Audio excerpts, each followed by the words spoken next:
ਲੋ ਜੀ, ਅੱਜ ਅਸੀਂ ਪੰਜਾਬ ਦੇ ਇੱਕ ਮੇਜਰ ਸ਼ਾਇਰ ਦੇ ਬਾਰੇ ਗੱਲ ਕਰਾਂਗੇ। ਹਿੰਦੁਸਤਾਨੀ ਪੰਜਾਬ ਵਿੱਚ ਹੋਏ ਨੇ ਔਰ ਸ਼ਿਵ ਕੁਮਾਰ ਬਟਾਲਵੀ ਦੇ ਕੰਟੈਂਪਰੇਰੀ ਸਨ ਜੀ। ਲੇਕਿਨ ਹੈ ਕਿ ਉਹਨਾਂ ਦਾ ਜਿਹੜਾ ਆਈਡੀਓਲੋਜੀ ਸੀ ਉਹ ਬੜੀ ਲੈਫਟ ਵਿੰਗ ਔਰ ਬੜਾ ਜਿਤਨੀ ਵੀ ਪੋਇਟਰੀ ਹੈ ਸਾਰੀ ਬੜੀ ਇਨਕਲਾਬੀ। ਹਾਂਜੀ। ਅਵਤਾਰ ਸਿੰਘ ਸੰਧੂ ਨਾਂ ਸੀ ਔਰ ਪਾਸ਼ ਦੇ ਨਾਂ ਤੋਂ ਲਿਖਦੇ ਸਨ। ਔਰ ਰੀਸੈਂਟ ਹਿਸਟਰੀ 'ਚ ਇੱਕ ਤਾਂ ਮੇਜਰ ਹੈ ਨੇ, ਦੂਸਰਾ ਹੈ ਕਿ ਜੋ ਮੂਵਮੈਂਟ ਸੀ ਉਹ ਨੈਕਸਲਾਈਟ ਮੂਵਮੈਂਟ ਜਿਹੜੀ ਹੈ ਉਹਨੂੰ ਕਹਿੰਦੇ ਸੀ ਕਿ ਥੋੜ੍ਹੀ ਜਿਹੀ ਉਹਦੇ 'ਤੇ ਗੱਲ ਕਰ ਲਈਏ ਕਿਉਂਕਿ ਉਹਨਾਂ ਦੀ ਪੋਇਟਰੀ ਜਿਹੜੀ ਹੈ ਉਹ ਬਹੁਤ ਜ਼ਿਆਦਾ ਉਹਦੇ ਤੋਂ ਰਿਫਲੈਕਟ ਵੀ ਕਰਦੀ ਹੈ, ਉਸ ਮੂਵਮੈਂਟ ਨੂੰ ਵੀ ਰਿਫਲੈਕਟ ਕਰਦੀ ਹੈ। ਤੇ ਉਹ ਨੈਕਸਲਾਈਟ ਮੂਵਮੈਂਟ ਹੈ ਕੀ ਸੀ? ਉਹ ਨੈਕਸਲ ਬਾੜੀ ਬੰਗਾਲ ਦੇ ਵਿੱਚ ਸ਼ੁਰੂ ਹੋਈ ਸੀ। ਉਹ ਨੈਕਸਲ ਬਾੜੀ ਇੱਕ ਪਿੰਡ ਸੀ, ਉੱਥੋਂ ਸ਼ੁਰੂ ਹੋਈ ਸੀ ਔਰ ਉਹਦਾ ਜਿਹੜਾ ਬੁਨਿਆਦੀ ਫਲਸਫਾ ਸੀ ਉਹ ਮੌਜ਼ੇ ਤੁੰਗ ਤੋਂ ਲਿਆ ਗਿਆ ਸੀ। ਅੱਛਾ। ਔਰ ਉਹ ਫਲਸਫਾ ਇਹ ਸੀ ਕਿ ਪਿੰਡ ਜਿਹੜੇ ਨੇ ਉਹਨਾਂ ਤੋਂ ਇਨਕਲਾਬ ਜਿਹੜਾ ਉਹ ਸ਼ਹਿਰਾਂ ਵੱਲ ਆਏਗਾ ਅਤੇ ਇਸ ਵਾਸਤੇ ਜਿਹੜਾ ਕੰਮ ਹੈ ਇਨਕਲਾਬ ਦਾ ਉਹ ਪਿੰਡਾਂ ਵਿੱਚ ਜ਼ਿਆਦਾ ਕਰਨਾ ਚਾਹੀਦਾ, ਕਿਉਂਕਿ ਪਹਿਲੇ ਜਿਹੜੀ ਮਾਰਕਸੀ ਨਜ਼ਰੀਆ ਆ ਰਿਹਾ ਸੀ ਨਾ ਉਹਦੇ ਮੁਤਾਬਕ ਤੇ ਸੀ ਨਾ ਕਿ ਰੈਵੋਲੂਸ਼ਨ ਜਿਹੜਾ ਇਨਕਲਾਬ ਜਿਹੜਾ ਹੈ ਉਹ ਮਜ਼ਦੂਰ ਲਿਆਉਣਗੇ। ਦੁਨੀਆ ਭਰ ਕੇ ਮਜ਼ਦੂਰ ਇੱਕ ਹੋ ਜਾਣ।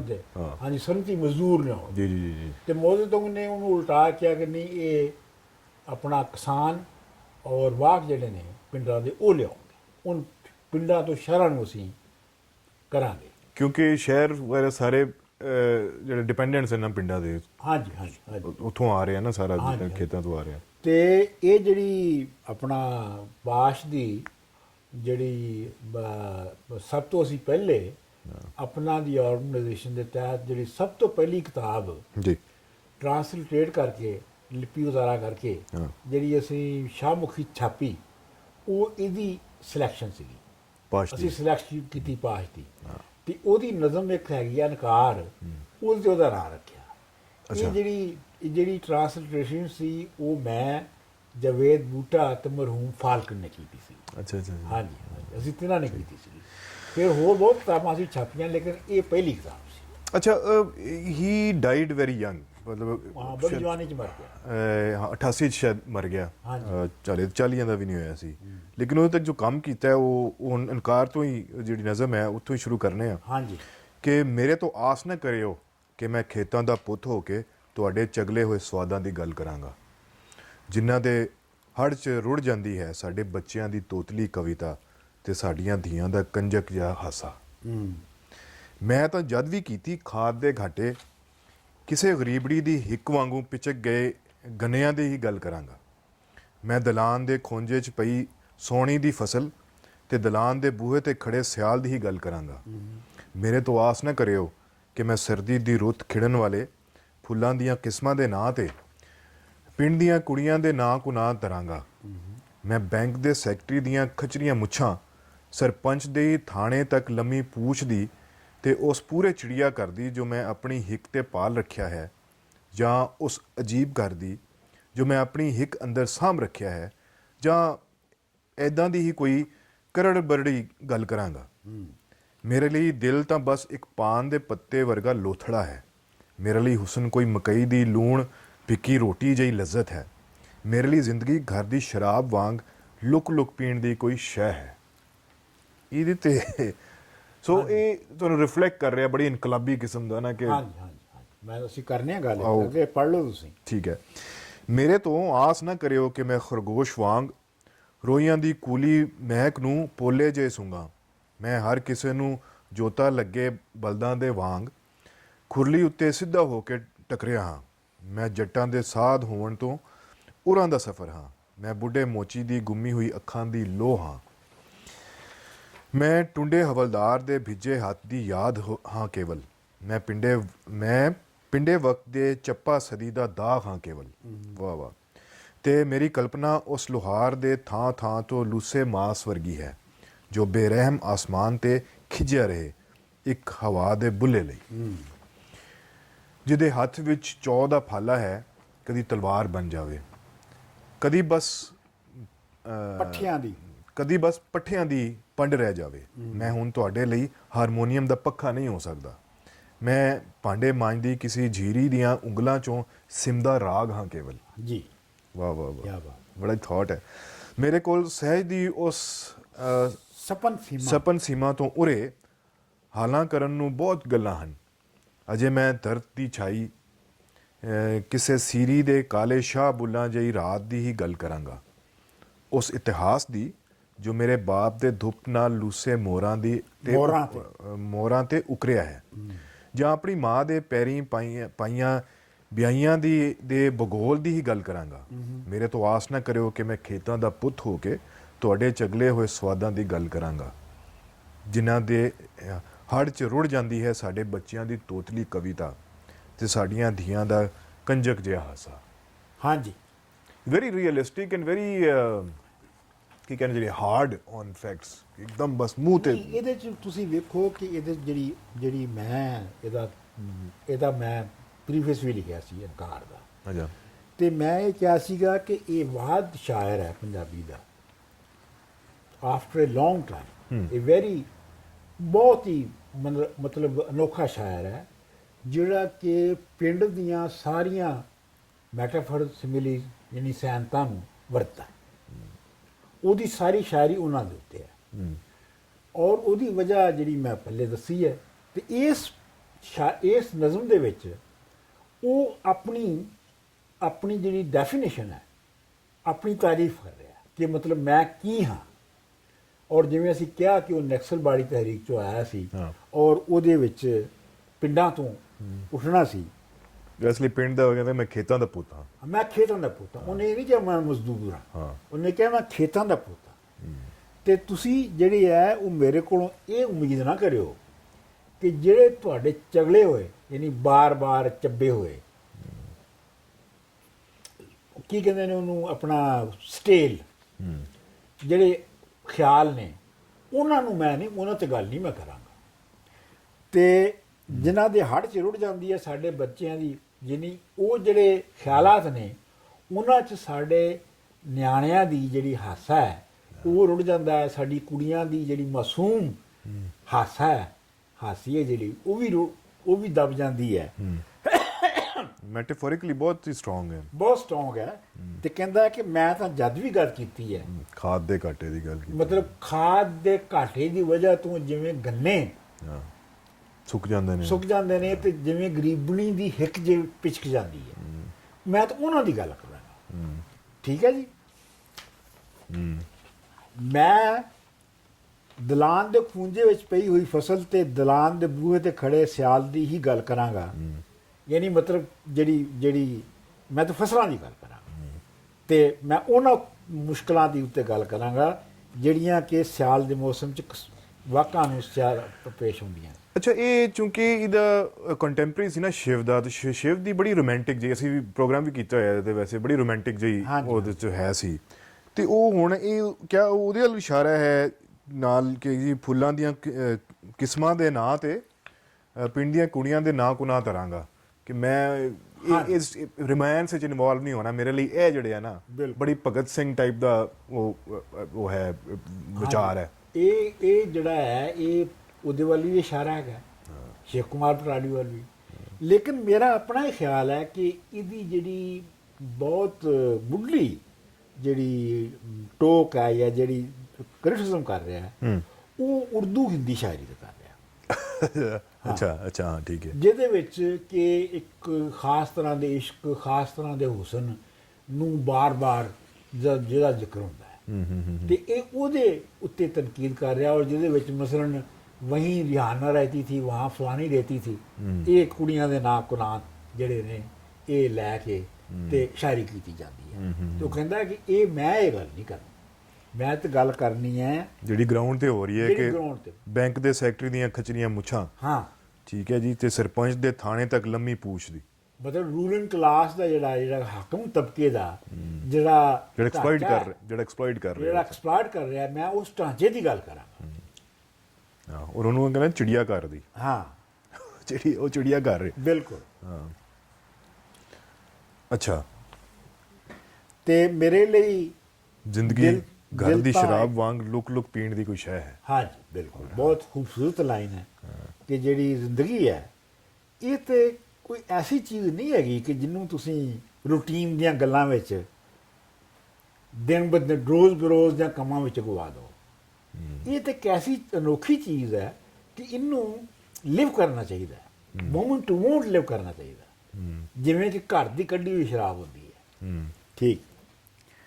ਤੇ ਮੇਰੇ ਤੋਂ ਆਸ ਨਾ ਕਰੋ ਮੈਂ ਖਰਗੋਸ਼ ਵਾਂਗ ਰੋਈਆਂ ਦੀ ਕੂਲੀ ਮਹਿਕ ਨੂੰ ਪੋਲੇ ਜੇ ਸੁਣਾਂਗਾ। ਇਹ ਹੁਣ ਉਹਨਾਂ ਸਿਮਲੀਜ਼ ਔਰ ਮੈਟਾਫਰਸ ਵੱਲ ਇਸ਼ਾਰਾ ਕਰ ਰਿਹਾ ਹੈ ਜਿਨ੍ਹਾਂ ਦੀ ਅਸੀਂ ਗੱਲ ਕਰ ਰਹੇ ਸਾਂ, ਰੋਮਾਂਸ ਦੀ, ਰੋਮਾਂਟਿਕ ਪੋਇਟਰੀ 'ਚ ਜਿਵੇਂ ਹੁੰਦਾ ਹੈ। ਤੇ ਕਹਿੰਦਾ ਹੈ ਕਿ ਇਹ ਨਹੀਂ ਮੈਂ ਕਰਾਂਗਾ, ਮੈਂ ਕਰਾਂ ਕਿ ਮੈਂ ਹਰ ਕਿਸੇ ਨੂੰ ਜੋਤਾ ਲੱਗੇ ਬਲਦਾਂ ਦੇ ਵਾਂਗ। ਜੋਤਾ ਹੁੰਦਾ ਹੈ ਜਿਹੜਾ ਪੂਰਾ ਸੈਸ਼ਨ ਹੁੰਦਾ ਨਾ ਹੜਵਾਉਣ ਦਾ, ਜਦੋਂ ਜਿਹੜਾ ਪੂਰਾ ਸੈਸ਼ਨ ਲੱਗਦਾ ਹੈ ਸਵੇਰੇ 2-3 ਘੰਟੇ ਦਾ, ਉਹਨੂੰ ਜੋਤਾ ਕਹਿੰਦੇ ਨੇ। ਤੇ ਉਹਦੇ ਵਿੱਚੋਂ ਜਿਹੜੇ ਬਲਦ ਜਿਹੜੇ ਢੱਗੇ, ਹਾਂਜੀ, ਉਹ ਜਿਹੜੇ ਉਹ ਖੁਰਲੀ ਤੇ ਜਾ ਕੇ ਜਿੱਥੇ ਉਹ ਰੋਟੀ ਖਾਂਦੇ ਨੇ, ਜਿੱਥੇ ਉਹਨਾਂ ਪੱਠੇ ਪਾਉਂਦੇ ਨੇ, ਉੱਥੇ ਜਿਵੇਂ ਉਹ ਆਪਣੀ ਕੌੜ ਕੱਢਦੇ ਨੇ ਨਾ, ਮੈਂ ਉਹ ਬੰਦਾ ਹਾਂ। ਠੀਕ ਹੈ। ਮੈਂ ਜੱਟਾਂ ਦੇ ਸਾਧ ਹੋਵਣ ਤੋਂ ਉਹਨਾਂ ਦਾ ਸਫ਼ਰ ਹੈ, ਜੱਟ ਸਾਧ ਨਹੀਂ ਹੋ ਸਕਦਾ, ਇਸ ਲਈ ਮੈਂ ਉਹ ਤੋਂ ਪਹਿਲੇ ਦਾ ਸਫ਼ਰ ਹਾਂ। ਮੈਂ ਬੁੱਢੇ ਮੋਚੀ ਦੀ ਗੁੰਮੀ ਹੋਈ ਅੱਖਾਂ ਦੀ ਲੌ ਹਾਂ, ਤੇ ਮੈਂ ਟੁੰਡਿਆ ਵਾਲਦਾਰ ਦੇ ਭਿੱਜੇ ਹੱਥ ਦੀ ਯਾਦ ਹਾਂ ਕੇਵਲ। ਤੇ ਫਿਰ ਅੱਗੋਂ ਆ ਜਾਂਦਾ ਹੈ ਕਿ ਮੈਂ ਜਿਹੜਾ ਲੁਹਾਰ ਦੀ ਲੂਸਿਆ ਹੋਇਆ ਮਾਸ, ਯਾਨੀ ਜਲਿਆ ਹੋਇਆ, ਸੜਿਆ ਹੋਇਆ, ਕਿਉਂਕਿ ਲੁਹਾਰ ਦਾ ਕੰਮ ਐਸਾ ਕਿ ਉਹਦੀ ਜੇ ਜਗ੍ਹਾ ਤੋਂ ਜਿਸਮ ਸੜ ਜਾਂਦਾ ਹੈ। ਤੇ ਉਹ ਕਹਿੰਦਾ ਕਿ ਮੈਂ ਤੇ ਉਸ ਜਿਹੜਾ ਲੂਸਿਆ ਲੁਹਾਰ ਦਾ ਬਦਨ ਹੈ, ਮੈਂ ਉਹਦੀ ਗੱਲ ਕਰਾਂਗਾ। ਤੇ ਮੇਰੀ ਕਲਪਨਾ ਉਸ ਲੋਹਾਰ ਦੇ ਥਾਂ ਤੋਂ ਲੂਸੇ ਮਾਸ ਵਰਗੀ ਹੈ। ਵਾਹ ਵਾਹ। ਮੇਰੀ ਕਲਪਨਾ ਮਤਲਬ ਮੇਰੀ ਕ੍ਰੀਏਸ਼ਨ, ਮੇਰੀ ਸ਼ਾਇਰੀ। ਠੀਕ ਹੈ। ਜਿਹੜੀ ਕਿ ਇਹ ਜਿਹੜੀ ਲੁਹਾਰ ਦੀ ਕਲਪਨਾ ਦੇ ਬੰਦ ਹੈ, ਇਹ ਕਦੀ ਜਿਹਦੇ ਹੱਥ ਵਿੱਚ ਚੌ ਦਾ ਫਾੜਾ ਹੈ, ਚੌ ਹੁੰਦਾ ਲੱਕੜੀ ਦਾ ਹਲਵਾਉਣ ਲਈ, ਜਿਹੜਾ ਲੱਕੜੀ ਦਾ ਥੱਲੋਂ ਪੁੱਟਣ ਲਈ ਜ਼ਮੀਨ ਨੂੰ ਲੱਗਦਾ ਹੈ ਨਾ, ਲੱਕੜੀ, ਉਹਨੂੰ ਚੌ ਕਹਿੰਦੇ ਨੇ। ਜਿਹੜਾ ਉੱਤੇ ਲੋਹੇ ਦਾ ਲੱਗਦਾ ਉਹਨੂੰ ਫਾੜਾ ਕਹਿੰਦੇ ਨੇ। ਠੀਕ ਹੈ। ਤੇ ਉਹ ਕਹਿ ਰਿਹਾ ਕਿ ਮੈਂ ਉਹਦੇ ਵਾਂਗ ਹਾਂ, ਤੇ ਕਦੀ ਬਸ ਜੋ ਕਦੀ ਤਲਵਾਰ ਬਣ ਜਾਏ, ਕਦੀ ਤਲਵਾਰ ਬਣ ਜਾਂਦੀ ਉਹੀ ਚੀਜ਼, ਤੇ ਕਦੀ ਪੱਠਿਆਂ ਦੀ ਪੰਡ ਹੀ ਰਹਿ ਜਾਂਦੀ ਹੈ, ਮਤਲਬ ਮਾਮੂਲੀ ਚੀਜ਼ ਹੀ ਰਹਿ ਜਾਂਦੀ ਹੈ। ਮੈਂ ਹੁਣ ਤੁਹਾਡੇ ਲਈ ਹਾਰਮੋਨੀਅਮ ਦਾ ਪੱਖਾ ਨਹੀਂ ਹੋ ਸਕਦਾ। ਇਹ ਫਿਰ ਉਹੀ ਗੱਲ ਕਰ ਰਿਹਾ ਹੈ ਕਿ ਮੈਂ ਤੁਹਾਡੇ ਲਈ ਜਿਹੜਾ ਹੈ ਉਹ ਤੁਹਾਡੇ ਹੱਥੋਂ ਐਕਸਪਲੋਇਟ ਨਹੀਂ ਹੋਵਾਂਗਾ, ਐਕਸਪਲੋਇਟ ਨਹੀਂ ਹੋਵਾਂਗਾ। ਉਹ ਹੱਥ 'ਚ ਲੈ ਕੇ ਮੈਂ ਤੁਹਾਨੂੰ ਅਯਾਸ਼ੀ ਕਰਵਾਉਣ ਲਈ ਸ਼ਾਇਰੀ ਨਹੀਂ ਲਿਖਾਂਗਾ। ਮੈਂ ਤੁਹਾਨੂੰ ਮੋਹਣ ਤੇ ਇੰਜ ਨਹੀਂ ਕਰਾਂਗਾ ਜਿਵੇਂ ਰੋਮਾਂਟਿਕ ਸ਼ਾਇਰੀ ਵਿੱਚ ਹੁੰਦਾ ਹੈ, ਮੈਂ ਉਹ ਨਹੀਂ ਕਰਾਂਗਾ। ਮੈਂ ਤੇ ਜਿਹੜੀ ਮੁਸ਼ਕਲਾਂ ਆ ਰਹੀਆਂ ਨੇ ਇਨਸਾਨਾਂ ਨੂੰ, ਮੈਂ ਉਹਨਾਂ ਦੀ ਗੱਲ ਕਰਾਂਗਾ। ਤੇ ਆਖਰ ਦੇ ਉੱਤੇ ਇਹ ਜਿਹੜਾ ਹੈ ਜੋ ਮੇਰੇ ਬਾਪ ਦੇ ਧੁੱਪ ਨਾਲ ਲੁੱਸੇ ਮੋਹਰਾਂ ਤੇ ਉਕਰਿਆ ਹੈ, ਮੈਂ ਉਸ ਤਾਰੀਖ ਦੀ ਗੱਲ, ਉਸ ਇਤਿਹਾਸ ਦੀ ਗੱਲ ਕਰਾਂਗਾ ਜਿਹੜਾ ਉਸ ਤਾਰੀਖ ਦੀ ਗੱਲ ਕਰਾਂਗਾ ਜਿਹੜਾ ਕਿ ਮੇਰੇ ਪਿਓ ਦੇ ਆਪਣਾ ਮੋਢਿਆਂ ਤੇ, ਜਿਹੜਾ ਮੇਰੇ ਪਿਓ ਦੇ ਮੋਢਿਆਂ ਤੇ, ਮੇਰੇ ਪਿਓ ਦੇ ਧੁੱਪ ਨਾਲ ਸੜੇ ਮੋਢਿਆਂ ਤੇ ਜਿਹੜਾ ਉੱਗਿਆ ਹੋਇਆ ਹੈ, ਮੈਂ ਉਹ ਤਾਰੀਖ, ਉਸ ਤਾਰੀਖ ਦੀ ਗੱਲ ਕਰਾਂਗਾ। ਯਾਨੀ ਮੈਂ ਪੀਪਲਜ਼ ਹਿਸਟਰੀ ਦੀ ਗੱਲ ਕਰਾਂਗਾ। ਪੀਪਲਜ਼ ਹਿਸਟਰੀ ਹੈ। ਹਾਂਜੀ। ਜਾਂ ਆਪਣੀ ਮਾਂ ਦੇ ਪੈਰੀਂ ਪਾਈਆਂ ਬਿਆਈਆਂ ਦੇ ਭੂਗੋਲ ਦੀ ਗੱਲ ਕਰਾਂਗਾ। ਬਿਆਈਆਂ ਦੇ ਭੂਗੋਲ ਉਹ ਹੁੰਦੀ ਹੈ ਜੇ ਤੁਸੀਂ ਪੈਦਲ ਜੁੱਤੀ ਨਹੀਂ ਨਾ ਪਾਉਂਦੇ, ਆਮ ਤੌਰ ਦੇ ਉੱਤੇ ਪਿੰਡਾਂ ਦੇ ਵਿੱਚ ਲੋਕੀ ਜੁੱਤੀ ਅਫੋਰਡ ਹੀ ਨਹੀਂ ਸੀ ਕਰ ਸਕਦੇ, ਪਾਉਂਦੇ ਨਹੀਂ ਸਨ। ਤੇ ਉਹ ਜਿਹੜੀ ਪੈਰੀ ਤੁਰ ਕੇ, ਨੰਗੇ ਪੈਰੀ ਤੁਰ ਕੇ, ਤੇ ਉਹ ਆਪਣਾ ਚੰਡੀਆਂ ਪੈ ਜਾਂਦੀਆਂ ਸਨ ਪੈਰਾਂ ਤੇ। ਬਿਲਕੁਲ। ਤੇ ਇਹ ਕਹਿੰਦਾ ਕਿ ਮੇਰੀ ਮਾਂ ਦੀ ਜਿਹੜੀ ਪੈਰਾਂ ਤੇ ਜਿਹੜੀ ਚੰਡੀਆਂ ਪਈਆਂ ਨੇ, ਮੈਂ ਉਹਨਾਂ ਦੀ ਗੱਲ ਕਰਾਂ। ਲੁਕਾਈ ਦੀ ਹੋ ਗਿਆ ਨਾ, ਲੁਕਾਈ ਦੀ ਗੱਲ। ਠੀਕ ਹੋ ਗਿਆ।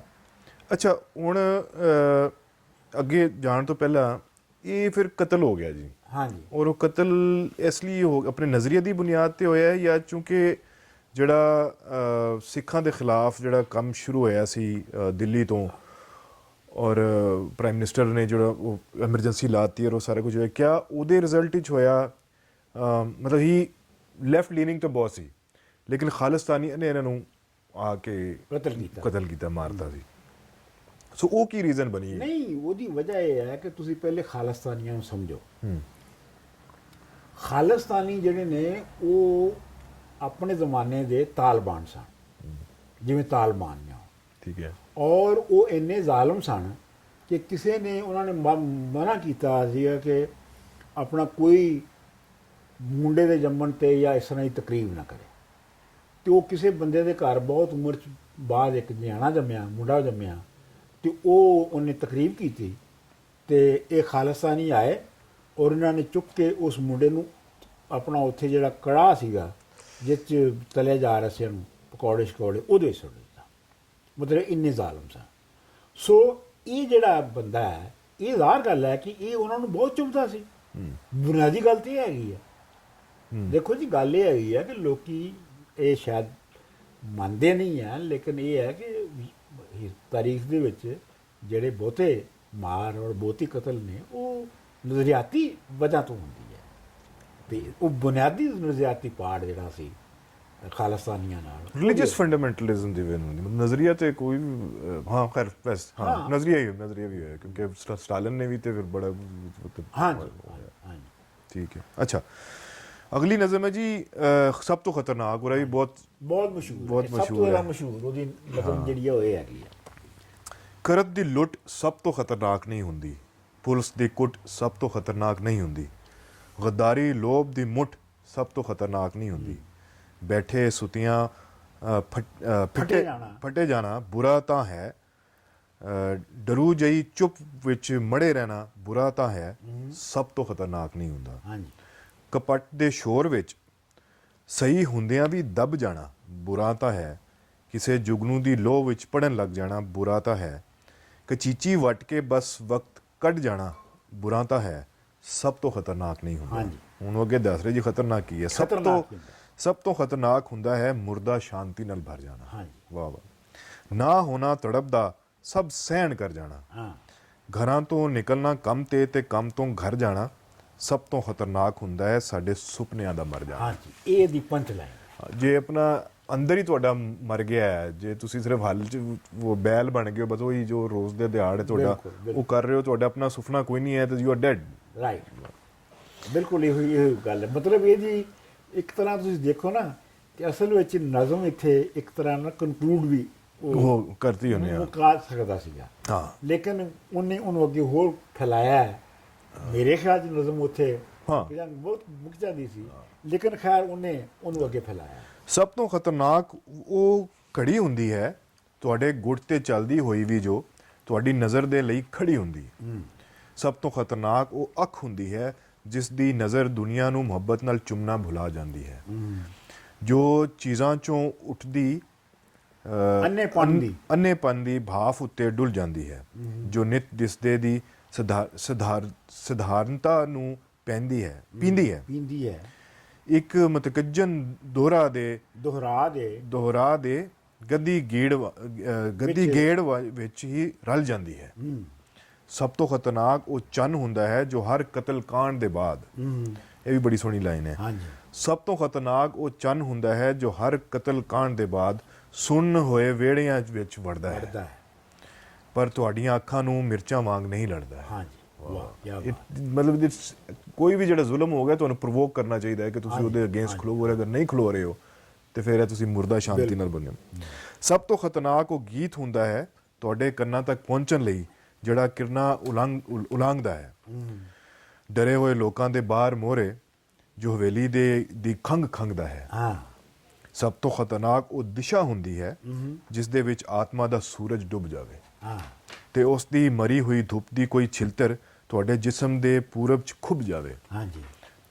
ਕਰਤ ਦੀ ਲੁੱਟ ਸਭ ਤੋਂ ਖਤਰਨਾਕ ਨਹੀਂ ਹੁੰਦੀ, ਪੁਲਿਸ ਦੀ ਕੁੱਟ ਸਭ ਤੋਂ ਖਤਰਨਾਕ ਨਹੀਂ ਹੁੰਦੀ, ਗਦਾਰੀ ਲੋਭ ਦੀ ਮੁੱਠ ਸਭ ਤੋਂ ਖਤਰਨਾਕ ਨਹੀਂ ਹੁੰਦੀ।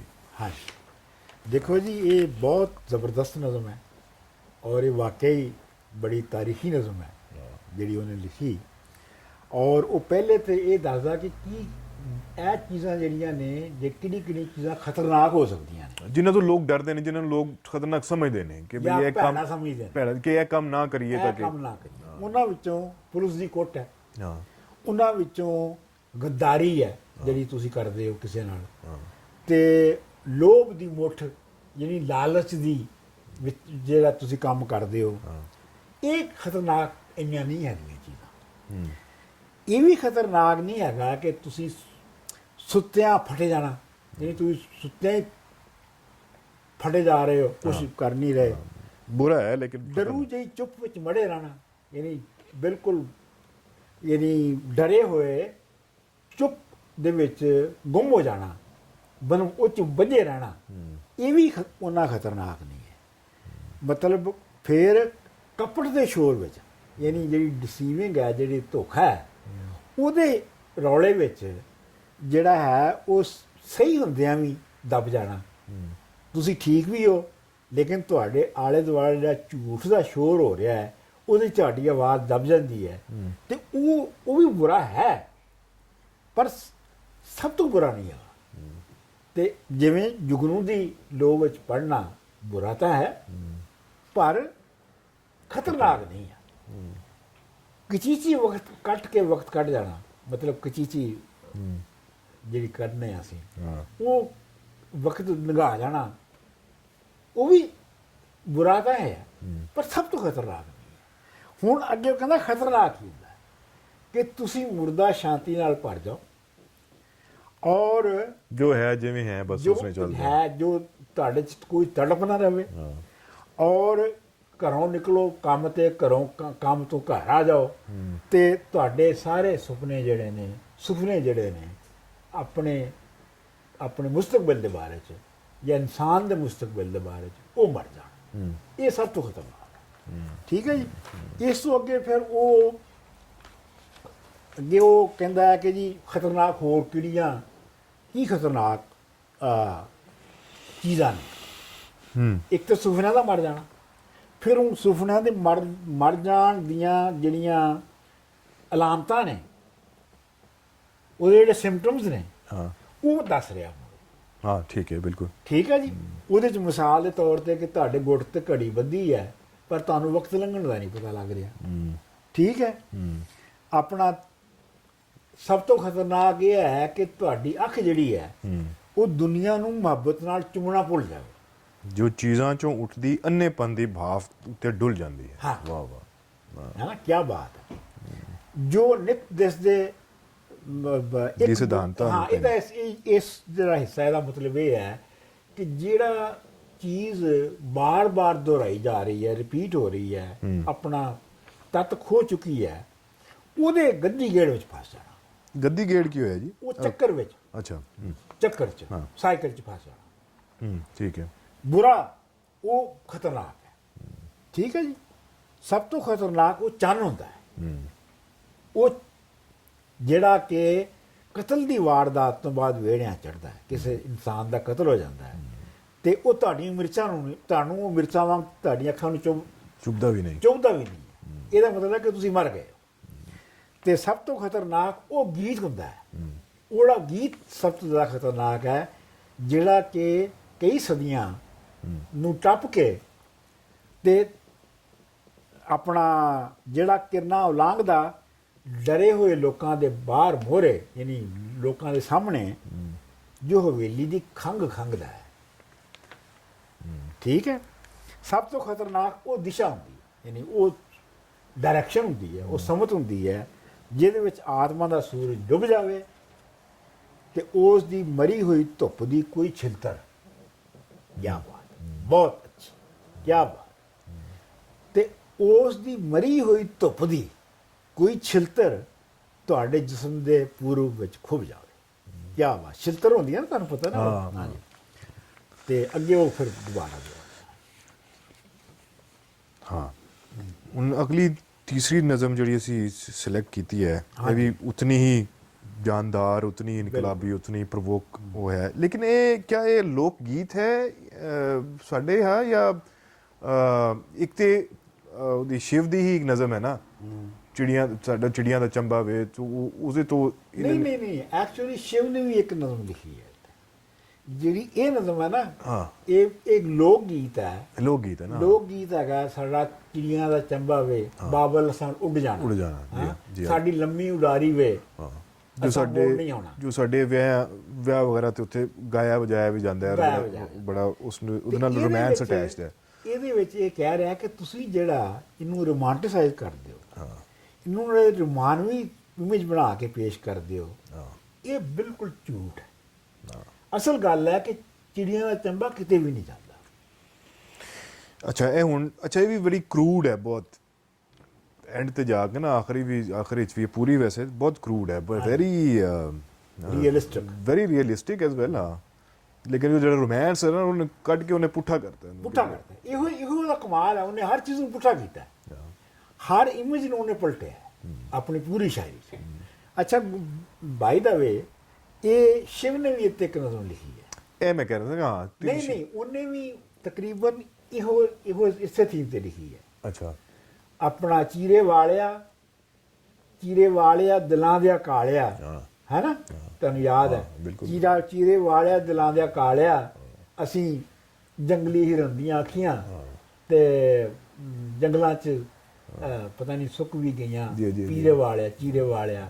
ਉਹ ਵੀ ਅਸਲ 'ਚ ਔਰਤਾਂ ਦੇ ਉੱਤੇ ਜਿਹੜਾ ਹੈ ਨਾ, ਉਹ ਜਿਹੜਾ ਚੀਰੇ ਵਾਲੇ ਦਾ ਗੀਤ ਹੈ ਕਿ ਜਿਵੇਂ ਔਰਤਾਂ ਬੜੀ ਰੁਮਾਨਵੀ ਤਰੀਕੇ ਨਾਲ ਇੰਤਜ਼ਾਰ ਕਰ ਰਹੀਆਂ, ਤੇ ਉਹਦੇ ਵਿੱਚ ਵੀ ਉਹਨੇ ਉਸ ਇਮੇਜ ਨੂੰ ਪਰਤਾਇਆ ਹੈ, ਜਿਵੇਂ ਉਹਨੇ ਲੂਣਾ ਦੇ ਇਮੇਜ ਨੂੰ ਪਰਤਾਇਆ। ਜਿਵੇਂ ਲੂਣਾ ਦੇ ਮੈਂ ਵੀ ਇਹ ਕਹਿਣ ਲੱਗਾ ਸੀ ਕਿ ਉਹਨੇ ਵੀ ਉੱਤੇ ਕੰਮ ਬੜਾ ਕੀਤਾ। ਅੱਛਾ ਇਹ ਕਹਿੰਦਾ ਜੀ ਚਿੜੀਆਂ ਦਾ ਚੰਬਾ ਉੱਡ ਕੇ ਕਿਤੇ ਨਹੀਂ ਜਾਵੇਗਾ। ਅੱਛਾ ਇਹਦੇ ਤੇ ਇਹ ਪਹਿਲੀ ਲਾਈਨ, ਕਿਉਂਕਿ ਉਹ ਤੁਹਾਡੇ ਲੋਕ ਗੀਤ ਹੁੰਦਾ ਨਾ ਜ਼ੇਨ ਵਿੱਚ, ਔਰ ਤੁਸੀਂ ਸੁਣਿਆ ਵੇਖਿਆ ਵਿਆਹਾਂ ਸ਼ਾਦੀਆਂ ਤੇ, ਇਹ ਜਿਹੜੀ ਪਹਿਲੀ ਲਾਈਨ ਹੈ ਇਹ ਤੁਹਾਨੂੰ ਇੰਜ ਫੜ ਲੈਂਦੀ ਹੈ। ਹਾਂਜੀ ਕਿ ਚਿੜੀਆਂ ਦਾ ਚੰਬਾ ਉੱਡ ਕੇ ਕਿਤੇ ਨਹੀਂ ਜਾਵੇਗਾ, ਇੱਥੇ ਹੀ ਕਿਤੇ ਉਰੇ ਪਰੇ ਬਣਿਆਂ ਤੋਂ ਘਾਹ ਖੋਤਰੇਗਾ, ਰੁੱਖੀਆਂ ਮਿੱਸੀਆਂ ਰੋਟੀਆਂ ਟੋਇਆ ਕਰੇਗਾ, ਤੇ ਮੈਲੀਆਂ ਚੁੰਨੀਆਂ ਭਿਓ ਕੇ ਲੋਆਂ ਨਾਲ ਲੂਸੇ ਚਿਹਰਿਆਂ ਤੇ ਫੇਰੇਗਾ। ਹਾਂਜੀ ਕੀ ਬਾਤ। ਚਿੜੀਆਂ ਦਾ ਚੰਬਾ ਉੱਡ ਕੇ ਕਿਤੇ ਨਹੀਂ ਜਾਵੇਗਾ, ਇੱਥੇ ਹੀ ਕਿਤੇ ਉਰੇ ਪਰੇ ਲੁੱਕ ਕੇ ਕਲਮ ਕਲਿਆਂ ਰੋਇਆ ਕਰੇਗਾ, ਸਰਾਪੇ ਜੋਬਨਾਂ ਦੇ ਮਰਸੀਏ ਗਾਇਆ ਕਰੇਗਾ। ਹਾਂਜੀ ਚਿੜੀਆਂ ਦੇ ਚੰਬੇ ਨੂੰ ਭੋਰਾ ਵੀ ਖਬਰ ਨਾ ਹੋਵੇਗੀ, ਅਚਾਨਕ ਕਿਤੋਂ ਲੋਹੇ ਦੀਆਂ ਚੁੰਝਾਂ ਦਾ ਜਾਲ ਉਸ ਜੋਗੇ ਅਸਮਾਨ ਉੱਤੇ ਵਿਛ ਜਾਏਗਾ, ਕੀ ਬਾਤ। ਅਤੇ ਲੰਮੀ ਉਡਾਰੀ ਦਾ ਉਹਦਾ ਸੁਪਨਾ ਉਹਦੇ ਹਰਨੋਟਿਆਂ ਨੈਣਾ ਤੋਂ ਬਹਿ ਖਾਵੇਗਾ। ਹਾਂ ਚਿੜੀਆਂ ਦਾ ਚੰਬਾ ਮੁਫਤੀ ਪਰੇਸ਼ਾਨ ਹੁੰਦਾ ਹੈ, ਬਾਬੁਲ ਤਾਂ ਡੋਲੇ ਨੂੰ ਤੋੜ ਕੇ ਉਖੜੇ ਬੂਹੇ ਨੂੰ ਇੱਟਾਂ ਲਵਾਵੇਗਾ, ਤੇ ਗੁੱਡੀਆਂ ਪਾੜ ਕੇ ਪਸੀਨੇ ਨਾਲ ਗਿੱਲੇ ਹੋਏ ਕੁੜਤੇ ਉੱਤੇ ਟਾਕੀਆਂ ਸਵਾਵੇਗਾ। ਹਾਂ ਜਦੋਂ ਆਪ ਹੀ ਗਲੋਟੀਆਂ ਜਿਉਂ ਕੀਤਾ ਜਾਵੇਗਾ, ਚਿੜੀਆਂ ਦੇ ਚੰਬੇ ਨੂੰ ਮੂੰਹ ਚਰਖੇ ਦਾ ਉੱਕਾ ਨਹੀਂ ਸਤਾਏਗਾ। ਹਾਂਜੀ ਵਾਹ ਵਾਹ। ਚਿੜੀਆਂ ਦਾ ਚੰਬਾ ਉੱਡ ਕੇ ਕਿਸੇ ਵੀ ਦੇਸ਼ ਨਹੀਂ ਜਾਵੇਗਾ, ਸਾਰੀ ਉਮਰ ਕੰਡ ਚਰੀਆਂ ਦੀ ਹੰਡਾਏਗਾ, ਸਾਰੀ ਉਮਰ ਕੰਡ ਚਰੀਆਂ ਦੀ ਹੰਡਾਏਗਾ, ਤੇ ਚਿੱਟੇ ਚਾਦਰੇ ਤੇ ਲੱਗਿਆ ਉਹਦੀ ਮਾਂਵਾਰੀ ਦਾ ਖੂਨ ਉਸ ਦਾ ਮੂੰਹ ਚੜਾਏਗਾ। ਹਾਂਜੀ ਇਹ ਦੇਖ ਨਾ ਕਿਤੇ ਅਗੇਨ ਕਰੂਡ। ਹਾਂਜੀ ਤੇ ਇਹ ਦੇਖੋ ਤੁਸੀਂ ਕਿ ਇਹਨੇ ਇਸ ਨਜ਼ਮ ਵਿੱਚ ਉਹ ਜਿਹੜੀ ਪੂਰੀ ਇਮੇਜਰੀ ਹੈ, ਜਿਹੜੀ ਪੂਰੀ ਰੋਮਾਂਟਿਕ ਇਮੇਜਰੀ ਹੈਗੀ ਆ, ਚਿੜੀਆਂ ਦਾ ਚੰਬਾ ਉੱਡ ਕੇ ਜਾਣਾ ਤੇ ਅਸੀਂ ਪਤਾ ਨਹੀਂ ਬਾਬਲਾ ਦੇਸ਼ ਨਹੀਂ ਆਉਣਾ, ਤੇ ਉਹਨੇ ਸਾਰੇ ਇਮੇਜਸ ਨੂੰ ਉਲਟਾ ਦਿੱਤਾ ਹੈ, ਕੁੜੀਆਂ ਵਾਲੇ ਨੂੰ ਵੀ ਤੇ ਬਾਬਲ ਵਾਲੇ ਨੂੰ। ਉਹਦੇ 'ਚ ਲੱਗਦਾ ਜਿਵੇਂ ਉਸ ਗੀਤ ਵਿੱਚ ਇੰਝ ਲੱਗਦਾ ਕਿ ਜਿਵੇਂ ਬਾਪ ਜਿਹੜਾ ਹੈ ਉਹਨੇ ਧੀ ਦੇ ਜਾਣ ਦੇ ਉੱਤੇ ਪਤਾ ਨਹੀਂ ਕਿੰਨਾ ਪਰੇਸ਼ਾਨ ਹੋਣਾ, ਤੇ ਉਹ ਇੱਥੇ ਉਹਨੂੰ ਪਰਤਾਉਂਦਿਆਂ ਕਹਿ ਰਿਹਾ ਕਿ ਬਾਬਲ ਕੀ ਕਰੇਗਾ ਜਦੋਂ ਤੂੰ ਚਲੀ ਜਾਏਗੀ, ਤੇ ਉਹ ਇਸ ਨਜ਼ਮ ਵਿੱਚ ਆਉਂਦਾ ਹੈ। ਠੀਕ ਹੈ। ਇਹਦੇ ਵਿੱਚ ਦੇਖੋ ਤੁਸੀਂ, ਉਹ ਕਹਿ ਰਿਹਾ ਕਿ ਚਿੜੀਆਂ ਦਾ ਚੰਬਾ ਉੱਡ ਕੇ ਕਿਤੇ ਨਹੀਂ ਜਾਏਗਾ, ਇੱਥੇ ਹੀ ਕਿਤੇ ਉਰੇ ਪਰੇ ਬੰਨਿਆਂ ਤੋਂ ਘਾਹ ਖੋਤਰਿਆ ਕਰੇਗਾ। ਹੁਣ ਇਹ ਕਿਸਾਨ ਔਰਤ ਦਾ, ਵਾਕ ਔਰਤ ਜਿਹੜੀ ਹੈ ਉਹਦਾ ਇਹ ਇਮੇਜ ਹੈ ਕਿ ਉਹ ਆਪਣੇ ਖਾਮਦ ਨਾਲ ਮਦਦ ਕਰਨ ਲਈ ਉਹ ਘਾਹ ਵੀ ਖੋਤਰਦੀ ਹੈ, ਔਰ ਉਹਨੂੰ ਖੋਤਰਨਾ ਪੈਂਦਾ। ਮਤਲਬ ਇਹ ਨਹੀਂ ਖੋਤਰਦੀ ਆਪਣੀ ਮਰਜ਼ੀ, ਉਹਨੂੰ ਖੋਤਰਨਾ ਪੈਂਦਾ।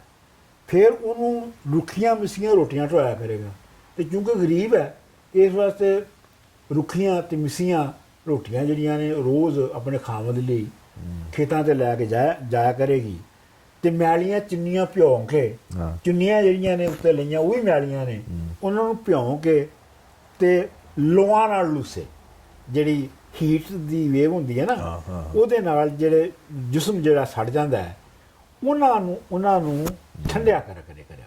ਠੀਕ ਹੈ। ਚਿੜੀਆਂ ਦਾ ਚੰਬਾ ਉੱਡ ਕੇ ਕਿਤੇ ਨਹੀਂ ਜਾਏਗਾ, ਇੱਥੇ ਹੀ ਕਿਤੇ ਉਰੇ ਪਰੇ ਲੁੱਕ ਕੇ ਕੱਲਮ ਕੱਲਿਆਂ ਰੋਇਆ ਕਰੇਗਾ। ਸਰਾਪੇ ਜੋਬਨਾਂ ਦੇ ਮਰਸੀ ਹੈਗਾ, ਆਪਣੇ ਜਿਹੜੇ ਜੋਬਨਾਂ ਦੀ ਜੋ ਜਵਾਨੀ ਦੀ ਜਿਹੜੀ ਸਰਾਪਾ ਹੈ, ਉਹਨਾਂ ਦੇ ਮਰਸੀਏ ਗਾ ਸਕਦਾ, ਹੋਰ ਕੁਝ ਨਹੀਂ ਕਰ ਸਕਦਾ। ਜਿਹੜਾ ਚਿੜੀਆਂ ਦਾ ਚੰਬਾ, ਚਿੜੀਆਂ ਦੇ ਚੰਬੇ ਇਹ ਹੁਣ ਅੱਗੇ ਆ ਗਿਆ ਉਹਦੀ ਹੁਣ ਕਿ ਜਿਹੜਾ ਉਹਦਾ ਕੁਆਰੀ ਹੋਣ ਦੇ ਵੇਲੇ ਥੋੜਾ ਜਿਹਾ ਅਸਮਾਨ ਸੀ ਉਹਦੇ ਸਿਰ ਦੇ ਉੱਤੇ, ਜਿਸ 'ਚ ਖੁੱਲ੍ਹ ਸੀ ਉਹਦੀ, ਔਰ ਉਹ ਖਾਬ ਦੇਖ ਸਕਦੀ ਸੀ, ਉਹ ਵੀ ਖਤਮ ਹੋ ਜਾਏਗਾ। ਉਹ ਵੀ ਖਤਮ ਹੋ ਜਾਏਗਾ। ਤੇ ਸ਼ਾਦੀ ਦਾ ਜਿਹੜਾ ਚੁੰਝਾਂ ਵਾਲਾ ਜਾਲ ਹੈ, ਉਹਦੇ ਅਸਮਾਨ ਦੇ ਉੱਤੇ ਆ ਕੇ ਡਿੱਗ ਜਾਏਗਾ। ਠੀਕ ਹੈ। ਤੇ ਉਹਦਾ ਲੰਮੀ ਉਡਾਰੀ ਦਾ ਸੁਪਨਾ ਜਿਹੜਾ ਸੀ, ਯਾਨੀ ਉਹ 'ਚ ਤਾਂ ਨਾ ਕਿ ਅਸੀਂ ਲੰਮੀ ਉਡਾਰੀ ਵੇ ਕਿ ਅਸੀਂ ਲੰਮੀ ਉਡਾਰੀ ਲੈ ਕੇ ਜਾ ਰਹੇ ਹਾਂ ਖਾਵਨ ਦੇ ਘਰ, ਤੇ ਇਹਦੇ ਵਿੱਚੋਂ ਕਹਿ ਰਿਹਾ ਕਿ ਉਹਦੀ ਲੰਮੀ ਉਡਾਰੀ ਦਾ ਸੁਪਨਾ ਤਾਂ ਉਸੇ ਵੇਲੇ ਮਰ ਜਾਂਦਾ ਹੈ ਜਦੋਂ ਚੁੰਝਾਂ ਵਾਲਾ ਜਾਲ ਉੱਤੇ ਪੈ ਜਾਂਦਾ ਹੈ। ਠੀਕ ਹੈ ਜੀ। ਤੇ ਚਿੜੀਆਂ ਦਾ ਚੰਬਾ ਮੁਫਤੀ ਪਰੇਸ਼ਾਨ। ਇਹ ਹੁਣ ਬਾਬਲ ਦੇ ਜਿਹੜਾ ਇਮੇਜਰੀ ਸੀ ਉਸ ਗੀਤ ਵਿੱਚ ਉਹਨੂੰ ਪ੍ਰਤਾਰਿਆ ਕਿ ਬਾਬਲ ਦੇ ਤਾਂ ਡੋਲੇ ਨੂੰ ਤੋੜ ਕੇ ਉਖੜੇ ਬੂਏ ਨੂੰ ਇੱਟਾਂ ਲਵਾਏਗਾ। ਉਹ ਸ਼ਾਦੀ ਵਿੱਚ ਉਖੜ ਜਾਂਦੀਆਂ ਨੇ ਇੱਟਾਂ, ਉਹਨਾਂ ਨੂੰ ਇੱਟਾਂ ਲਵਾਏਗਾ। ਤੇ ਗੁੱਡੀਆਂ ਪਾੜ ਕੇ, ਗੁੱਡੀਆਂ ਜਿਨ੍ਹਾਂ ਨਾਲ ਉਹ ਖੇਡਦੀ ਸੀਗੀ ਛੋਟੀਆਂ ਮੋਟੀਆਂ, ਉਹਨਾਂ ਦੇ ਜਿਹੜੇ ਕੱਪੜੇ ਨੇ ਉਹਨਾਂ ਨੂੰ ਪਾੜ ਕੇ ਤੇ ਜਿਹੜੇ ਉਹਦੇ ਪਸੀਨੇ ਨਾਲ ਗਲੇ ਹੋਏ ਕੱਪੜੇ ਕਮੀਜ਼ਾਂ ਨੇ ਉਹਨਾਂ ਉੱਤੇ ਟਾਕੀਆਂ ਲਵਾਏਗਾ। ਪਸੀਨੇ ਨਾਲ ਗਲੇ ਹੋਏ ਹਾਂਜੀ, ਕੁੜਤੇ ਉੱਤੇ ਟਾਕੀਆਂ ਸਵਾਏਗਾ। ਜਦੋਂ ਆਪ ਹੀ ਗਲੋਟੀਆਂ ਜਿਉਂ ਕੀਤਾ ਜਾਵੇਗਾ, ਜਦੋਂ ਆਪ ਹੀ ਉਹਦੀ ਆਵਾਜ਼ ਮਰ ਜਾਏਗੀ, ਤੇ ਉਹਨੂੰ ਚਰਖਾ, ਜਿਹੜਾ ਚਰਖਾ ਦਾ ਵੀ ਹੈ ਨਾ ਕਿ ਚਰਖਾ ਚਿਤਰੰਜਨ ਦੇ ਵਿੱਚ ਬਹਿ ਕੇ ਤੇ ਕੁੜੀਆਂ ਕੱਢਦੀਆਂ ਨੇ, ਤੇ ਬੜੀ ਉਹਨੂੰ ਰੋਮਾਂਟਿਸਾਈਜ਼ ਕੀਤਾ ਜਾਂਦਾ ਹੈ। ਇੱਥੇ ਉਹ ਇਹ ਕਹਿ ਰਿਹਾ ਕਿ ਇਹ ਰੋਮਾਂਟਿਕ ਨਹੀਂ ਹੈਗਾ, ਇਹ ਵੀ ਔਰਤ ਨੂੰ ਕਰਨਾ ਪੈਂਦਾ ਸੀ। ਤੇ ਹੁਣ ਇਸ ਵਾਸਤੇ ਉਹ ਜਦੋਂ ਸਹੁਰੇ ਘਰ ਵੀ ਚਲੇ ਜਾਏਗੀ ਕੁੜੀ, ਤੇ ਉਹਨੂੰ ਚਰਖੇ ਦਾ ਮੂੰਹ ਨਹੀਂ ਸਤਾਏਗਾ, ਕਿਉਂਕਿ ਚਰਖਾ ਵੀ ਇੱਕ ਉਹਦੇ ਵਾਸਤੇ ਇੱਕ ਲੇਬਰ ਸੀ ਜਿਹੜੀ ਕਿ ਉਹ ਕਰਨਾ ਨਹੀਂ ਸੀ ਚਾਹੁੰਦੀ, ਲੇਕਿਨ ਉਹਨੂੰ ਕਰਨੀ ਪੈਂਦੀ ਸੀ। ਤੇ ਇਹਨੂੰ ਰੋਮਾਂਟਿਸਾਈਜ਼ ਕਰਨਾ ਕਿ ਜਿਵੇਂ ਕਿ ਜੀ ਉਹ ਬੜੀ ਕੋਈ ਆਪਣਾ ਬੜੇ ਉਹਦੇ 'ਚ ਮੌਜ ਲੈ ਰਹੀ ਸੀ, ਇਹ ਗਲਤ ਹੈ। ਚਿੜੀਆਂ ਦਾ ਚੰਬਾ ਉੱਡ ਕੇ ਕਿਸੇ ਵੀ ਦੇਸ਼ ਨਹੀਂ ਜਾਵੇਗਾ, ਸਾਰੀ ਉਮਰ ਕੰਡ ਚਰੀਆਂ ਦੀ ਹੰਡਾਏਗਾ। ਚਰੀਆਂ ਹੁੰਦੀਆਂ ਨੇ ਚਾਰਾ ਪੱਠੇ, ਉਹਦੇ ਜਿਹੜੇ ਹੁੰਦੇ ਨੇ ਨਾ ਆਪਣਾ ਬੂਟੇ, ਉਹਨਾਂ ਵਿੱਚੋਂ ਇੱਕ ਧੂੜ ਜਿਹੀ ਨਿਕਲਦੀ ਹੈ ਜਿਹੜੀ ਜਿਸਮ 'ਤੇ ਪੈ ਕੇ ਬਹੁਤ ਲੜਦੀ ਹੈ, ਤੇ ਉਹਨੂੰ ਕੰਡ ਕਹਿੰਦੇ ਨੇ। ਕੰਡ ਨਹੀਂ ਕੰਡ। ਹਾਂ, ਉਹ ਸਭ ਤੋਂ ਜ਼ਿਆਦਾ ਜਿਹੜੀ ਹੈ ਨਾ ਕੰਡ, ਉਹ ਇੱਕ ਫਸਲ ਹੁੰਦੀ ਹੈ ਚਾਰੇ ਦੀ, ਗੁਆਰਾ। ਅੱਛਾ। ਉਹ ਸਭ ਤੋਂ ਜ਼ਿਆਦਾ ਕੰਡ ਉਹਦੀ ਹੁੰਦੀ ਹੈ। ਤੇ ਉਹ ਪਿੰਡਾਂ 'ਚ ਕਹਿੰਦੇ ਸਨ ਕਿ ਜੀ ਉਹ ਤੇ ਗਰਮੀਆਂ 'ਚ ਗੁਆਰਾ ਵੀ ਵੜ ਲੈਂਦਾ ਹੈ। ਇਹਦਾ ਮਤਲਬ ਹੈ ਕਿ ਉਹ ਬਹੁਤ ਸਖਤ ਆਦਮੀ ਹੈ। ਤੇ ਸਾਰੀ ਉਮਰ ਕੰਡ ਚਰੀਆਂ ਦੀ ਹੰਡਾਏਗਾ, ਤੇ ਚਿੱਟੇ ਚਾਦਰੇ 'ਤੇ ਲੱਗਿਆ ਉਹਦੀ ਮਾਂਵਾਰੀ ਦਾ ਖੂਨ। ਇਹ ਤਾਂ ਸਾਫ਼ ਹੀ, ਇਹਦੇ ਨੂੰ ਕੀ ਕਰਨਾ। ਅੱਛਾ, ਹੁਣ ਇਹਦੇ ਮਰਨ ਨਾਲ ਇੱਥੇ ਹੀ ਕਨਕਲੂਡ ਕਰ ਲੈਂਦੇ ਹਾਂ ਕਿ ਕਿਆ ਜੋ ਮੂਵਮੈਂਟ ਜਿਹਦਾ ਉਹ ਹਿੱਸਾ ਸੀ ਉਹ ਕਿਤਨਾ ਕੁ ਚੱਲੀ ਜਾਂ ਰਹਿ ਗਈ, ਕਿਉਂਕਿ ਐਸਾ ਲੱਗ ਰਿਹਾ ਕਿ ਲੇਟ 70s ਤੱਕ, ਹਾਲਾਂਕਿ 88 'ਚ ਮਰਿਆ ਪਰ ਜਾਂ ਕਤਲ ਹੋਇਆ, ਲੇਕਿਨ ਇਹ ਕਿ अर्ਲੀ 80s ਤੱਕ ਤੇ ਨੈਕਸਲਾਈਟ ਮੂਵਮੈਂਟ ਤਕਰੀਬਨ ਮੇਰੇ ਖਿਆਲ अर्ਲੀ 70s ਹੀ ਮੁੱਕ ਗਈ ਹੈ ਨਾ, 70s ਦੀ ਉਹ ਮਿਡ 70s ਖਤਮ ਹੋ ਰਹੀ ਸੀ, ਔਰ ਖਤਮ ਹੋ ਗਈ ਸੀ, ਪੰਜਾਬ 'ਚ ਵੀ ਖਤਮ ਹੋ ਗਈ ਸੀ। ਔਰ ਤੁਸੀਂ ਦੇਖੋ ਉਹਦੇ ਵਿੱਚ ਜਿਹੜੇ ਕੁਛ ਜਿਹੜੇ ਰਾਈਟਰ ਸਨ, ਜਿਵੇਂ ਅਮਰਜੀਤ ਚੰਦਨ ਹੈ, ਜਿਵੇਂ ਰਵਿੰਦਰ ਸਹਿਰਾ ਹੈ, ਇਹ ਉਸ ਮੂਵਮੈਂਟ 'ਚੋਂ ਆਏ ਨੇ, ਤੇ ਇਹ ਸਾਰੇ ਮੁਲਕੋਂ ਬਾਹਰ ਚਲੇ ਗਏ। ਅੱਛਾ, ਇਹ ਮੂਵਮੈਂਟ ਦੇ ਦੌਰਾਨ ਜਿਹੜੀ ਸਟੇਟ ਹੈ ਉਹ ਤੇ ਇਹਨਾਂ ਨੂੰ ਓਨ ਨਹੀਂ ਕਰ ਰਹੀ ਸੀ ਨਾ, ਤੇ ਇਹ ਤੇ ਉਹਨਾਂ ਦੇ ਬਲਕਿ ਸਟੇਟ ਦੇ ਨਾਲ ਲੜ ਰਹੇ ਸਨ ਨਾ, ਸਟੇਟ ਦੇ ਜਿਹੜੀ ਪਾਲਿਸੀਆਂ ਉਹਦੇ ਖਿਲਾਫ ਲੜ ਰਹੇ ਸਨ ਕਿ ਵੀ ਇਹ ਤੁਸੀਂ ਕੀ ਨਿਜ਼ਾਮ ਐਕਸਪਲੋਇਟੇਸ਼ਨ ਦਾ ਕੀਤਾ ਹੈ। ਲੇਕਿਨ ਜਿਨ੍ਹਾਂ ਨੇ ਮਾਰਿਆ ਉਹ ਬਿਲਕੁਲ ਰਾਈਟ ਵਿੰਗ ਉਹ ਹੈ ਨੇ, ਤੋ ਇਹ ਕੱਲਾ ਹੀ ਮੂਵਮੈਂਟ ਜਿਹੜੀ ਹੈ, ਜਾਂ ਉਹੀ ਲੋਕ ਨੇ ਬਸ ਜਿਹੜੇ ਲੈਫਟ ਦੇ ਸਨ, ਜਿਹੜੇ ਕੋਸ਼ਿਸ਼ ਕਰ ਰਹੇ ਸਨ ਕੁਝ ਕਰਨ ਦੀ, ਪਰ ਨਾ ਇੱਧਰੋਂ ਉਹਨਾਂ ਦਾ ਸਹਾਰ ਸੀ ਕੋਈ, ਨਾ ਉੱਧਰੋਂ ਕੋਈ ਉਹ ਮਿਲਿਆ। ਤੇ ਇਹਦੇ ਮਰਨ ਦੇ ਬਾਅਦ ਫਿਰ ਕੀ ਬਣਿਆ ਉਹਦਾ? ਨਹੀਂ, ਕੁਛ ਵੀ ਨਹੀਂ ਬਣਿਆ। ਮਤਲਬ ਇਹ ਹੈ ਕਿ ਉਹ ਜਦੋਂ ਕੋਈ ਮੂਵਮੈਂਟ ਮੁੱਕ ਜਾਂਦੀ ਹੈ ਤੇ ਹੁੰਦਾ ਇਹ ਹੈ ਕਿ ਉਹਦੇ ਨਾਲ ਉਹਦੇ ਜਿਹੜੇ ਆਗੂ ਹੁੰਦੇ ਨੇ ਉਹ ਵੀ ਮੁੱਕ ਜਾਂਦੇ ਨੇ। ਲੇਕਿਨ ਕਮਾਲ ਦੀ ਗੱਲ ਇਹ ਹੈ ਕਿ ਇਹਦੀ ਸ਼ਾਇਰੀ ਵਿੱਚ ਇੰਨੀ ਜਾਨ ਸੀ ਕਿ ਟਾਈਮਲੈਸ ਹੈ। ਮੂਵਮੈਂਟ ਤਾਂ ਮੁੱਕ ਗਈ ਕਿ ਟਾਈਮਲੈਸ ਹੈ ਤੇ ਅੱਜ ਵੀ ਤੁਸੀਂ ਉਹਨੂੰ ਉਂਝ ਹੀ ਇੰਜੋਏ ਕਰ ਸਕਦੇ ਹੋ। ਉਹਨੂੰ ਤੁਸੀਂ ਉਹ ਤੁਹਾਡੇ ਲਈ ਥਾਟ ਪ੍ਰੋਵੋਕਿੰਗ ਹੈ ਜਿਵੇਂ ਉਹਦੇ ਦੌਰ ਵਿੱਚ ਸੀ। ਪਲੱਸ ਹੈ ਕਿ ਜਿਹੜਾ ਵੀ ਤੁਹਾਡੀ ਮੂਵਮੈਂਟ ਚੱਲ ਰਹੀ ਹੈ ਕੋਈ ਵੀ ਰਾਈਟਸ ਦੇ ਹਵਾਲੇ ਦੇ ਨਾਲ ਕਿਸੇ ਵੀ ਐਕਸਪਲੋਇਟੇਸ਼ਨ ਦਾ ਜਿਹੜਾ ਨਿਜ਼ਾਮ ਹੈ ਉਹਦੇ ਖਿਲਾਫ ਉਹਦੇ 'ਚ ਅੱਜ ਵੀ ਜਿਹੜੀ ਹੈ ਉਹ ਬੈਠ ਜਾਂਦੀ ਹੈ। ਹਾਂਜੀ ਬਿਲਕੁਲ ਬਿਲਕੁਲ ਚਲੋ ਇਹ ਕਨਕਲੂਡ ਕਰਨੇ ਹਾਂ ਜੀ ਇਹਦੇ ਨਾਲ ਹੀ।